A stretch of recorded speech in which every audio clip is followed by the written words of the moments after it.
Kemudian kita lanjut ke yang Miemas dan Kikoemas. Kenapa ini ada di bahasan Kanoke ya? Untuk Miemas dan Kikoemas, ya, ketika kita tidak tahu, kita akan menyangka bahwa Miemas itu Kanoke-nya dari Mimas. Mimas. Dan Kikoemas itu perubahan bentuk kata kerja dari Kikimas. Mendengar ya. Nah, sebenarnya untuk Miemas dan Kikoemas itu bukan Kanoke ya. Bukan Kanoke. Bedanya apa? Untuk perubahan Mimas menjadi Kanoke itu Miraremas. Ya, bukan Miemas. Dan untuk perubahan Kanoke Kikimas itu bukan Kikoemas tapi Kikemas. Artinya bisa melihat, bisa mendengar. Ya. Kalau Miemas dan Kikoemas itu bukan Kanoke ya. Salah satu untuk meyakinkannya. Jadi kalian silahkan lihat kamus, cari Jishoke-nya Mieru berarti, dan Kikoeru. Itu pasti ada di kamus.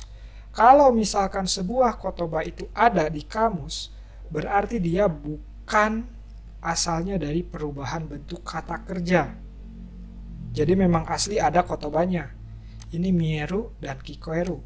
Tapi kalian coba cari Mirareru atau Kikeru.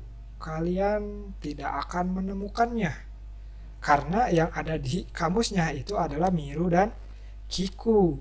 Kenapa nggak ada? Ya karena Mirareru dan Kikeru itu adalah perubahan bentuk kata kerja. Sama halnya dengan bentuk te, bentuk nai, dan bentuk ta, dan lain-lainnya gitu. Tidak akan kita temukan perubahan bentuk kata kerja di dalam kamus. Yang ada itu bentuk jishoke-nya atau bentuk kamusnya. Sementara untuk Miemas dan Kikoemas itu bisa kalian temukan di kamus. Ya. Nah, sekarang bedanya Miraremas dan Miemas, kemudian Kikemas dan Kikoemas itu bedanya apa? Gini, untuk Miraremas ya, itu kan bisa melihat ya, bisa melihat. Untuk Miemas itu terlihat. Terlihat atau kelihatan ya. Begitupun dengan Kikemas. Kikemas itu ya bisa mendengar. Kemudian Kikoemas artinya terdengar atau kedengaran.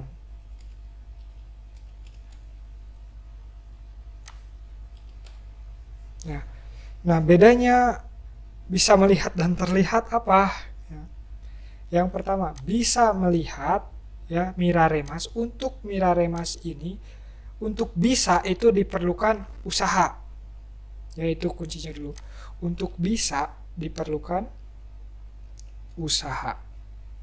Sementara untuk yang ini terlihat Miemas dan Kikoemas terdengar itu mereka berdua itu otomatis.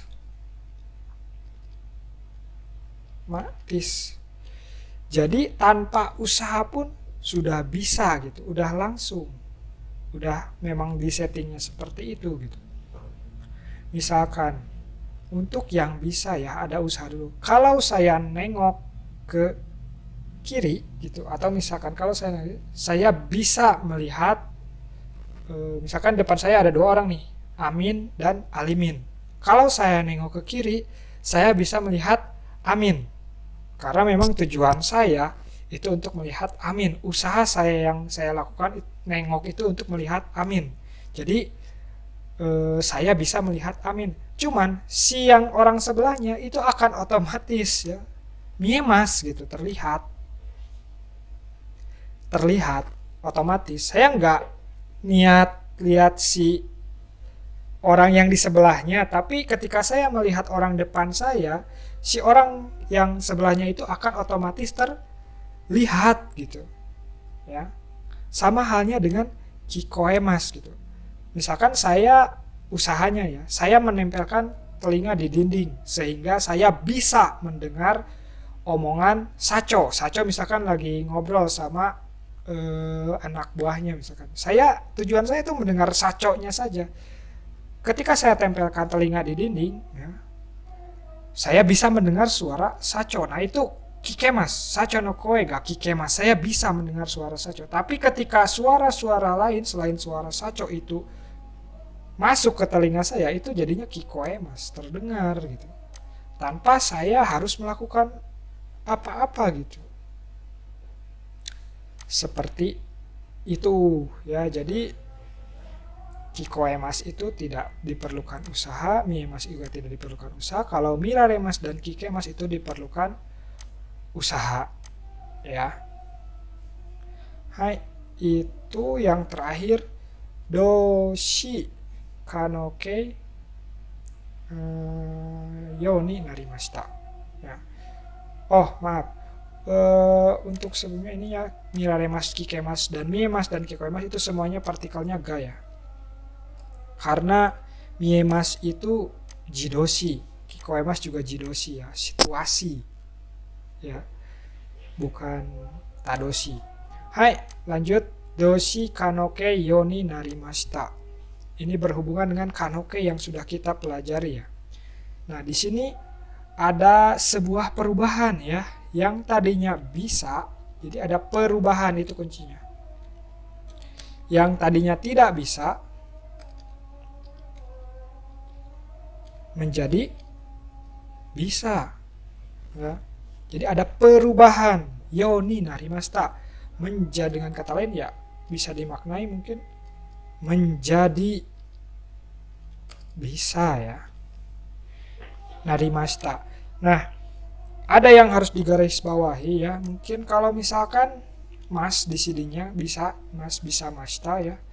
Kalau Mas itu kemampuannya belum didapatkan ya, artinya belum bisa.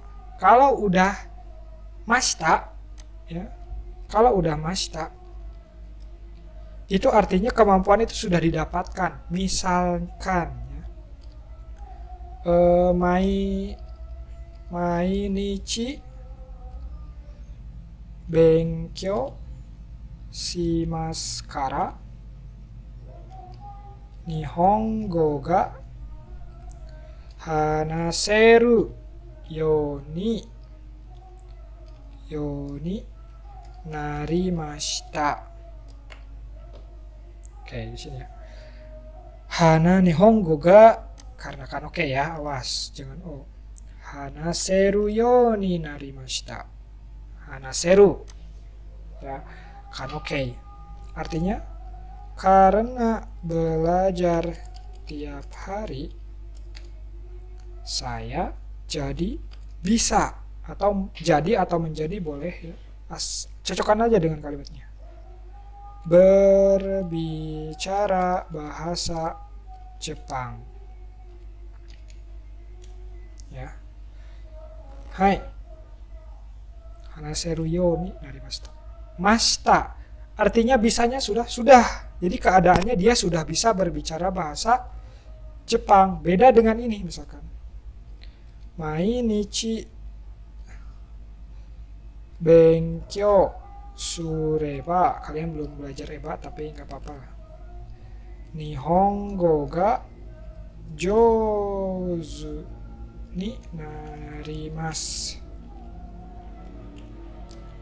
Jadi biasanya narimas itu digunakan untuk saran atau advice, yang artinya kemampuannya belum didapatkan. Karena ini itu artinya kalau belajar tiap hari nanti, nah ada nantinya kalau misalkan bentuk mas. Nanti kan belum didapatkan kemampuannya. Nanti bahasa Jepangnya jago atau pintar atau apalah ya. Nanti bahasa Jepangnya jouzu ni narimashita. Menjadi atau jadi jago gitu, jadi pintar ya. Seperti itu. Ya. Jadi kalau narimas kemampuannya belum didapatkan. Kalau narimashita artinya kemampuannya sudah didapatkan. Ya. Hai, mungkin segini saja dulu dari bab 26 yang bisa saya sampaikan ya. Mohon maaf atas segala kekurangannya. Terutama di akhir-akhir ada noise ya dari luar. Hai, itu saja mungkin. Terima kasih. Wassalamualaikum warahmatullahi wabarakatuh.